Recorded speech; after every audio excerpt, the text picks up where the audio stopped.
are the Danish.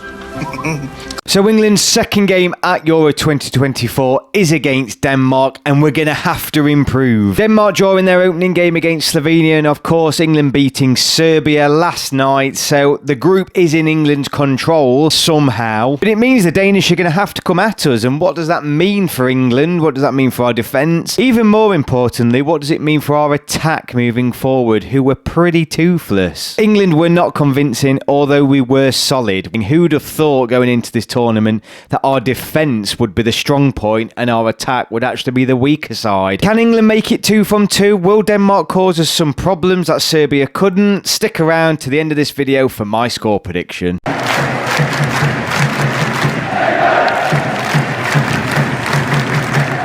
So Thursday afternoon, 5 p.m. kickoff time, so make sure you get back from work in a hurry. Kicking off at 5 o'clock UK time, that is. England and Denmark face off against each other, and look, I do not often predict England not to win games or for another team to beat England. Don't worry, I'm not going to do that now, I don't think. I might convince myself otherwise, but we do have work to do, don't we? England was so mixed on Sunday night. Bellingham, Saka, Gahey, Pickford all had really strong games. On the other card though, Kane, Foden, Trent, Trippier all were pretty poor and pretty weak. Trent's got to come out. Trent has got to come out of that starting lineup. You look at that starting lineup for England and it was strong. It looked like a really strong starting lineup, but it became apparent pretty quickly that those players, even though they are a strong starting 11, a lot of those players, or some of those players certainly, are playing out of position or not in their favourite roles, and it showed. A lot of talk since that game has been England's left flank, which was really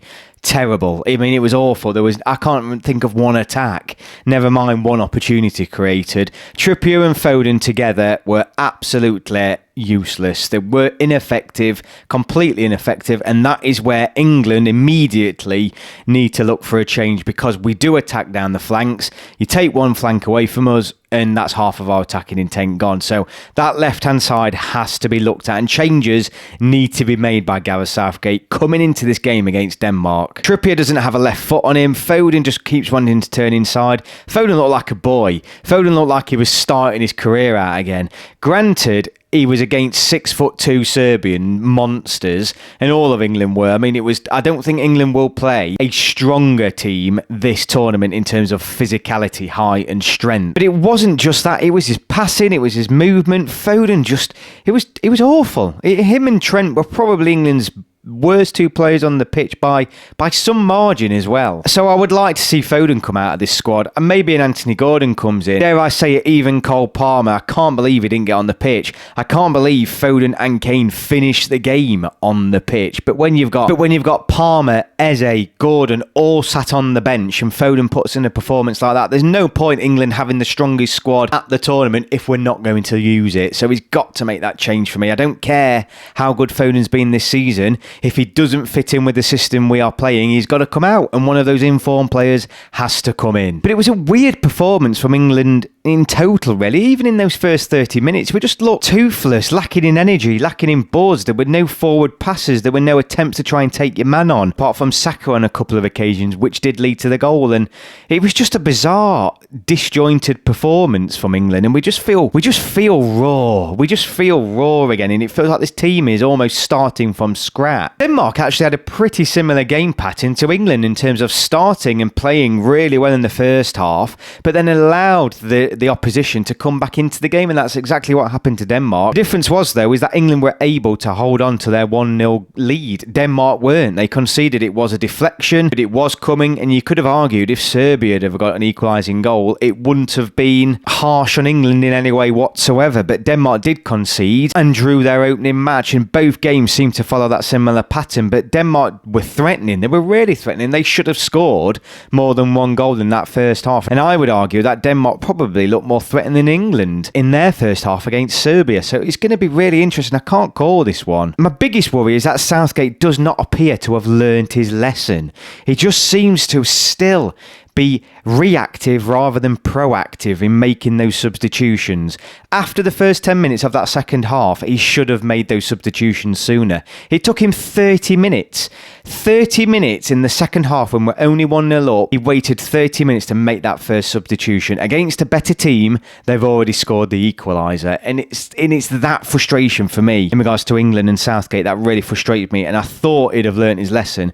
The fact that Kane finished that game on the pitch isn't right. You cannot put a performance in like that with Ollie Watkins and Ivan Toney sat on the bench and think, why not throw on one of those other players? Ollie Watkins would have stretched a tall, strong, but not a very quick Serbian back line. And this is a Serbian team that didn't defend very well in qualification. So going into the Denmark game, I'm just a little bit concerned that if it isn't going our way, we're not going to make those changes soon enough or quick enough. I mean, is he going to give Trent and Foden another starting position come Thursday night? I really hope not. I really hope not, but I wouldn't put it past him. I'm not going to go into a full deep dive on Denmark. You can see that video in the link above or in the description below because I've already done it. I did it before the Euro, so check that video out. Rasmus Højlund and Christian Eriksen, though, are their threats, and it was a great story, wasn't it, for Eriksen to score in that opening game because we all know what happened to him last time out at the Euro, so it was great to see him score. I do like Christiansen as well for Denmark. I think he's a really threatening player, and they are going to bring a different level of threat than Serbia. I think they're going to be much sharper, a little bit quicker moving the ball around,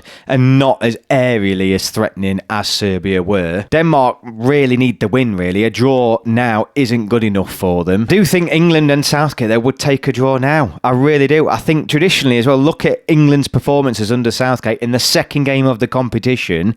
Southgate, of course, has won every single opening fixture of the tournaments he has taken England to, which is a phenomenal record. But you look historically across all tournaments where England have won their opening game under Gareth Southgate, he has then sat back in the second match. And I do worry what this means for the game on Thursday evening. I do think, though, if England sort that left flank out and bring in another central midfielder, an actual central midfield player, I think we'll see another improvement. I don't think we'll be reaching those free-flowing heights that we've seen previously, but I think we'll see a significant improvement on what we were on Sunday night. But I must say, I was expecting far more from England against Serbia. I really was. Those 30 minutes, I was expecting that over 60, 70 minutes. It's not like I wasn't expecting Serbia to have portions of the game, but I wasn't expecting England just to be that relaxed and that poor and disinterested, particularly in that second half, lacking any sort of intent. I wasn't expecting that from England. With all that in mind, England's historical performances in their second game under Southgate, the way England are performing now, I am going to predict a very conservative prediction here. Just before I get to my score prediction though, hit the subscribe button below. It's completely free.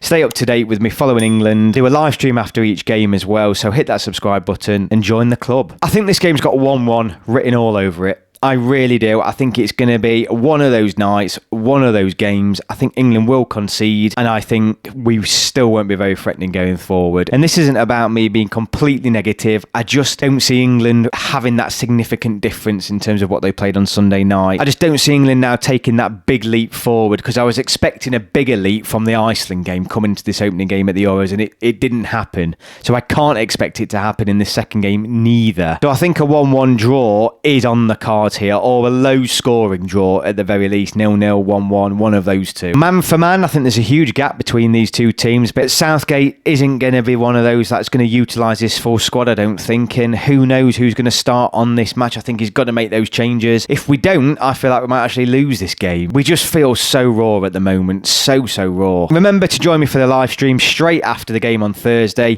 Thank you all so much for watching. I could really do with a positive England performance Thursday afternoon. I really could. Thank you all so much for watching, and I will see you all on my next video.